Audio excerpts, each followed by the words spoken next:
Sir, আপনি কারে খুঁজতেছেন? ও আল্লাহ, এটা তো যে ভাইজান। ভাইজান, তোমার কিন্তু সুট কোট পরে মেলা মেলা ফাইন দিয়ে যাইতেছে। আমি কারো ভাই না।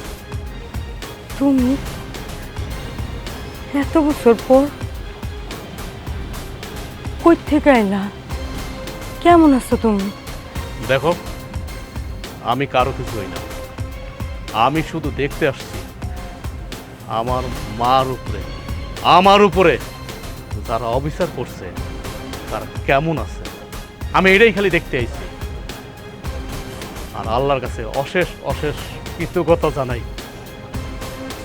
দেখলাম আমি তারা কেমন শান্তিতে আছে, যারা আমার উপরে, আমার মার উপরে অত্যাচার করছে প্রতিনিয়ত।